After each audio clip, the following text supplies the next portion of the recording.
अगर आपको ज़िंदगी में संगीत का सफ़र दोबारा शुरू करना पड़े तो आप शास्त्रीय संगीत बहुत गहराई से सीखना चाहेंगी।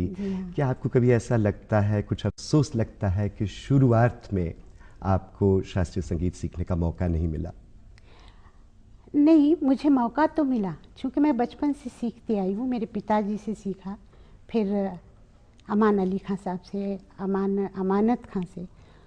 पर जब मैंने प्लेबैक सिंगिंग शुरू की तो आप जानते हैं कि इतना रिकॉर्डिंग सुबह से शाम तक होती थी कि मुझे वक्त नहीं मिलता था जी रियाज़ करने का।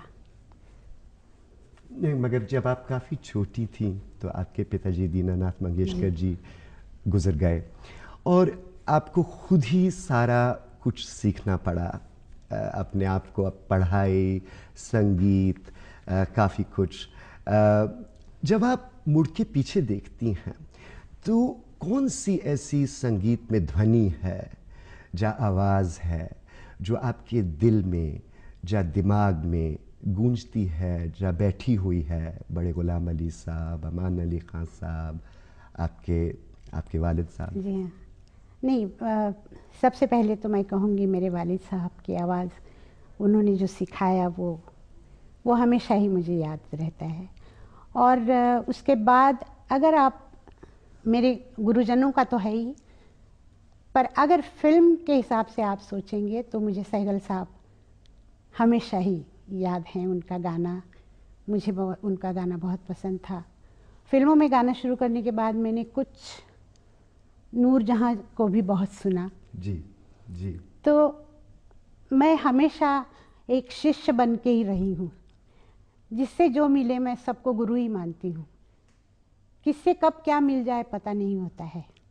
जी, काफ़ी साल पहले आपने ऑल इंडिया रेडियो को एक इंटरव्यू दी थी जिसमें आपने, मेरे ख्याल आपसे पूछा गया नूरजहां जी के बारे में, तो आपने कहा कि उनके गले में तो खुदा बसता है।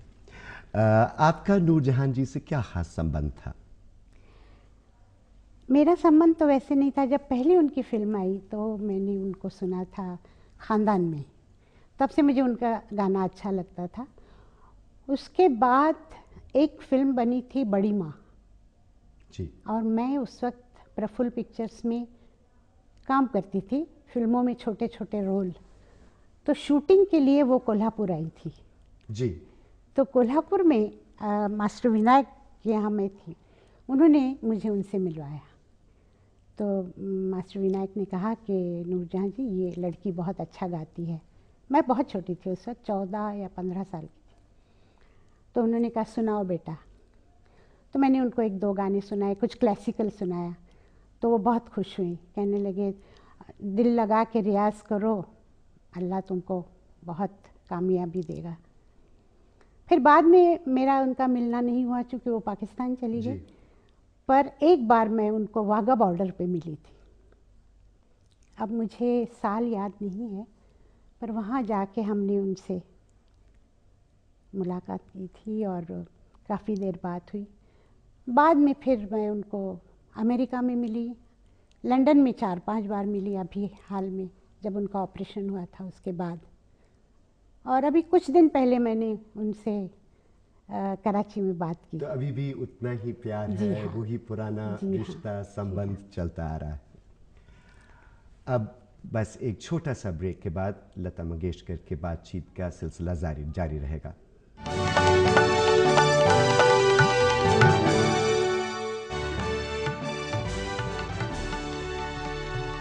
आपका फिर स्वागत है और आज हमारे साथ हैं लता मंगेशकर। लता जी, शुरू के आपके दिन काफ़ी संघर्ष के थे जी। और आप बहुत ही छोटी थीं जब आपके पिताजी का देहांत हो गया। और सुनने में ये आता है कि उनके देहांत के कुछ ही दिन बाद आपको पूरे अपने शो का मौका भी नहीं मिला, आपको स्टेज पे जाकर नाटक करना पड़ा। क्या ये बात सच है? जी नहीं, मैं उनके देहांत के बाद 1-2 महीने के अंदर मैंने नवयुग फिल्म में काम शुरू किया और उसमें मैंने एक हीरोइन की बहन का रोल किया था तब मैं 13 साल की थी। और स्नेह प्रभा प्रधान करके बहुत मशहूर एक्ट्रेस थी, उनकी बहन का रोल किया था, और 1-2 गाने भी थे उसमें मेरे। तो वहाँ से ये सिलसिला शुरू हुआ कि फ़िल्मों में काम करना पड़ेगा, क्योंकि मेरे ऊपर बहुत बड़ी जिम्मेदारी थी। हम 5 भाई बहन, मतलब 1 भाई मेरा और 4 बहनें, माँ, तो इनको सबको देखना पड़ता था।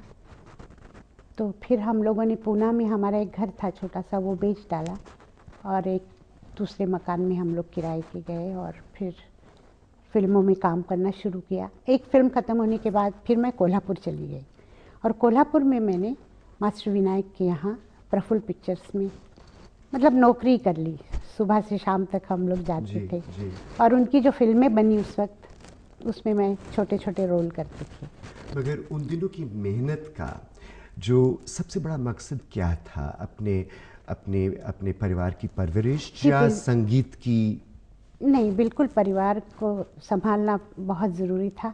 मेरा भाई उस वक्त बहुत बीमार था, और उन सबको देखना मेरा एक कर्तव्य सा था।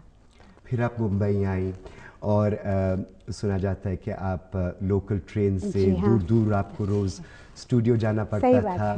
सही बात। और सुना है कि ट्रेन के सफ़र में आपका दिलीप कुमार से भी मुलाकात हुई, वो भी अपना करियर शुरू कर रहे थे। आपका उनसे इतना पुराना संबंध है, वो क्या तभी का है और कैसे मुलाकात हुई? उनसे मुलाकात हुई थी ट्रेन में। उस वक्त क्या था कि सभी लोग ट्रेन में जाया करते थे, मतलब अनिल विश्वास, मैं और वो एक दिन थे। तो अनिल विश्वास जी ने कहा कि यूसुफ, ये लड़की बहुत अच्छा गाती है। तो कहने कहाँ की है? तो उन्होंने कहा कि महाराष्ट्रियन है। तो उन्होंने कहा अरे फिर इनके तलफ़ुज़ कैसे होंगे? तो वो दिन मुझे ऐसे याद रहा कि मैं घर आके मेरे एक पहचान के थे शफ़ी करके, उनको मैं भाई कहती थी। मैंने उनको कहा कि मुझे उर्दू पढ़ने का शौक़ है, मैं सीखना चाहती हूँ, क्योंकि अभी ऐसे गाने आएंगे जिसमें मुझे उर्दू की ज़रूरत होगी। चूँकि उस वक्त तो मेरे तलफ़ुज़ बिल्कुल मराठी, मतलब पता चलता था कि महाराष्ट्रियन है। फिर मैंने सीखना शुरू किया। और आप शायद आपको याद होगा, ज़िया सरदी करके थे, वो बड़ी माँ में लिख रहे थे और वो कोल्हापुर आए थे। तो मैं उनसे जब बात करती थी तो वो हमेशा कहते थे कि बेटा ज़रा अपने तलफ़ुज़ ठीक करो। तो मैं उनको कहती थी कि मैं महाराष्ट्रियन हूँ और यहाँ कोल्हापुर में मैं क्या मेरा तलफ़ुज़ ठीक करूँगी। तो कहने लगे हम आपको बताया करेंगे। मैंने कहा ठीक है। तो वहाँ से मैंने थोड़ी सी उर्दू पढ़ना शुरू की, हिंदी भी पढ़ी मैंने जी। और साथ साथ फिर काम भी चलता था। तो मैं सुबह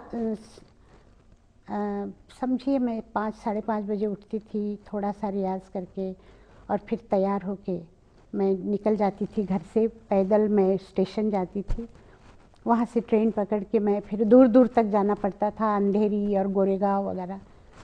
तो ज़्यादा काम होता था मालाड में, और इस तरह काम शुरू हुआ। लता जी, एक ज़माना था जब आप रसिक बलमा जैसे गीत और शंकर जयकिशन जी के और आर डी बर्मन के, और ये भी ज़माना है कि आप मणि रत्नम का जो एक गाना है दिया जले, वो भी गा रही हैं। उन गानों में और आजकल के गानों में अहम फ़र्क क्या है? फ़र्क तो ये है कि उस वक्त जितने म्यूज़िक डायरेक्टर्स थे, बहुत सारे थे, सबका एक स्टाइल था अलग, लिखे हुए गाने भी अच्छे आते थे। और मुझे लगता है कि उतना ध्यान आजकल कोई देता नहीं। और ये चेंज सिर्फ म्यूज़िक में नहीं है। आप थोड़ा सा देखिए तो वो ज़माना था जब फिल्में बनती थी, महल बना या जैसे अंदाज़ थी, या जिसमें मेरे गाने थे, मदन मोहन जी थे, नौशाद साहब हैं, या ख़याम या शंकर जयकिशन वगैरह। तो हर आदमी, हर म्यूज़िक डायरेक्टर का अपना एक स्टाइल था और बेस क्लासिकल म्यूज़िक का डेफिनेटली होता था। आज वो बातें कम हुई है, ज़्यादा ये होता है कॉपी इसका उसका। ये बात मैं ज़रूर मानती हूँ कि रहमान इसमें कुछ अलग म्यूज़िक दे रहे हैं, पर आप देखेंगे कि फिल्मों के हीरो हीरोइन मारना पीटना, मतलब इस तरह के सब सीन, मतलब विलन और ये आया उसने मारा, वो पहले होता और नहीं लोगों था। की पसंद भी बदल गई है, बहुत बदली है, पर पसंद बदलने वाले हम हैं। हमने उनकी पसंद को खराब किया है।